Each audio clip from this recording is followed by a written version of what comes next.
जय हिंद। आजाद भारत के इतिहास में यह पहली बार हो रहा है कि एक महिला को फांसी की सजा सुनाई गई है। मथुरा के जेल में सारी प्रशासनिक तैयारियां पूरी की जा रही है। पवन जल्लाद जो कि निर्भया कांड के जो दोषी थे उनको जो फांसी दिए थे वो भी उनको भी बुलाया जा रहा है जेल में फांसी के लिए। और बिहार के बक्सर से फांसी के फंदे मंगवाए जा रहे हैं और ये सब इसलिए हो रहा है ताकि भारत के इतिहास में ये पहली बार एक महिला को फांसी दी जाएगी जो कि एक भयानक कैदी है और उन्होंने बहुत ही निर्मम तरीके से अपने ही परिवार के लोगों को मौत के घाट कुल्हाड़ियों से मार के सुला दी थी और उसका नाम है शबनम अली। तो चलिए हम लोग जानते हैं कि उसने क्या किया था और क्यों उसको फांसी की सजा दिया गया है।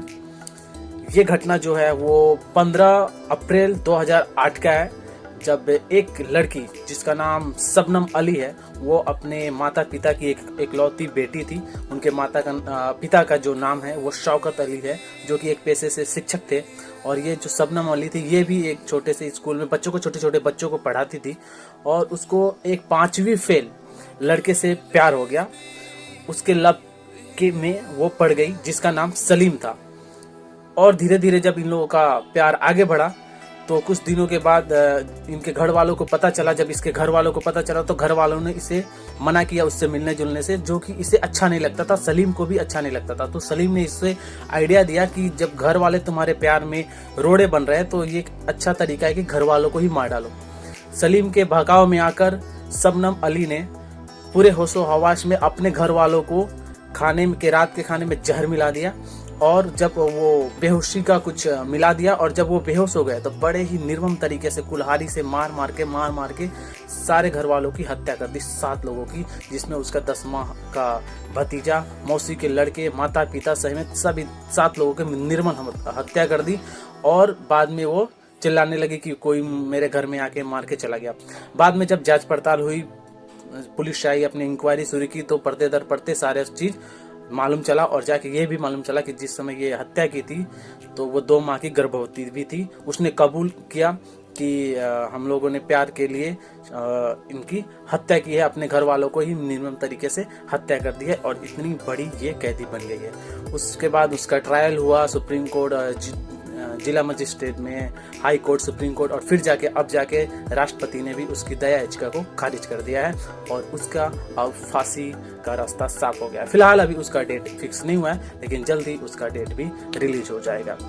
तो ये थी भारत की ये जो पहली कैदी है जिसको फांसी दी गई है, इसके पीछे की रीजन, कारण कि उसके क्यों फांसी दी जा रही है। तो आइए अब हम जानते हैं फांसी से जुड़े कुछ रोचक तथ्यों के बारे में और सही फैक्ट के बारे में कि आखिर फांसी से संबंधित कुछ रोचक तथ्य क्या है। देखिए, सुप्रीम कोर्ट के दिशानुसार अगर किसी भी कैदी को फांसी दी जाती है तो उसके घर वालों को, उसके परिजन को कम से कम 15 दिन पहले सूचना दी जाती है कि इस कैदी को फांसी देने वाले हैं, ताकि उसके परिजन इस कैदी से जाके मिल सके।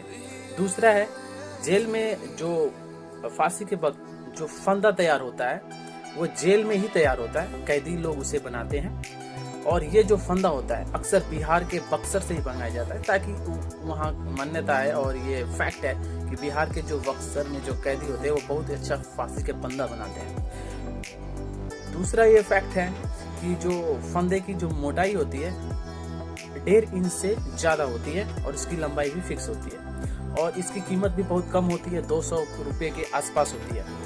और जो फांसी के जो जल्लाद है पूरे इंडिया में 2 ही है और उनको उस स्टेट के गवर्नमेंट उन्हें 3-3 हजार रुपए की मंथली महीने देती है और जब वो किसी को फांसी देते हैं तो उस समय भी उसको पैसे दिए जाते हैं। और जब हाई प्रोफाइल आतंकवादियों को अगर फांसी दी जाती है जैसे कसाब वसाब तो उनको और ज्यादा प्रोत्साहन राशि के रूप में और पैसे जल्लाद को दिए जाते हैं। और इससे जुड़ी हुई और इम्पोर्टेंट बातें हम लोग अब शेयर करेंगे।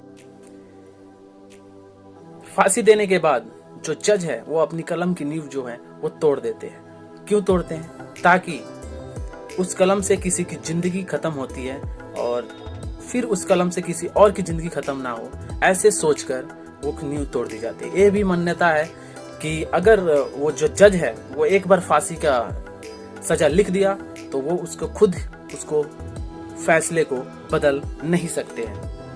तीसरा है कि अगर हम लोग जेल में जिस कैदी को भी फांसी दे जाते हैं तो वहां कौन कौन से लोग उपस्थित रह सकते हैं। तो जेल में फांसी के समय जेल अध्यक्ष के जो अध्यक्ष होते हैं, जेलर होते हैं, उसके बाद एक्सिक्यूटिव जो मजिस्ट्रेट होते हैं, जो जज होते हैं वो रह सकते हैं, जल्लाद होते हैं और डॉक्टर होते हैं, वो मौजूद हो सकते हैं। अगला ये प्रश्न उठता है कि जो जल्लाद होते हैं वो जेल जिसे फांसी दी जाती है उसके कान में क्या कहता है। तो जो जल्लाद है वो कैदी के कान में यही कहता है कि मुझे माफ कर दो, हम क्या कर रहे हैं हम कुछ नहीं जानते। अगर वो हिंदू है तो उसे राम राम बोलते हैं, अगर वो मुस्लिम धर्म से है तो उसे खुदा हाफिज बोलते हैं। और ये भी अगर सवाल है कि सूर्योदय से पहले किसी को फांसी क्यों दी जाती है। सूर्योदय से फांसी इसलिए दी जाती है ताकि जेल के जो अधिकारी होते हैं वो चाहते हैं कि कैदी को कोई दिक्कत ना हो, अपना नॉर्मली सभी काम निपटा लिया जाए और जो परिजन है उनको वो सुपुर्द कर दिया जाए कैदी का जो भी डेड बॉडी है, और ताकि ये सब काम जल्दी जल्दी हो जाए तो अच्छा ही होता है, ताकि दिन में ज्यादा भागदौड़ करना ना पड़े। फिर उनकी अंतिम इच्छा क्या होती है। अगर कैदी जो है वो अपनी अंतिम इच्छा में क्या मांग सकता है, तो कैदी अपनी अंतिम इच्छा में वही मांग सकता है जो कि जेल अधिकारी उसे पूरा करने में सक्षम हो। ये ना कि कुछ भी मांग ले और जेल अधिकारी उसे पूरा कर दे। अंतिम जो इच्छा होती है उसमें कैदी अपने घर वालों से मिलना, कुछ खाने पीने की चीजें, कुछ धार्मिक ग्रंथ पढ़ना, कहीं दर्शन कराना, ये सब अपना जो जेल अधिकारी के अधिकार के दायरे में हो मांग सकते हैं और वो उसको पूरा करते हैं।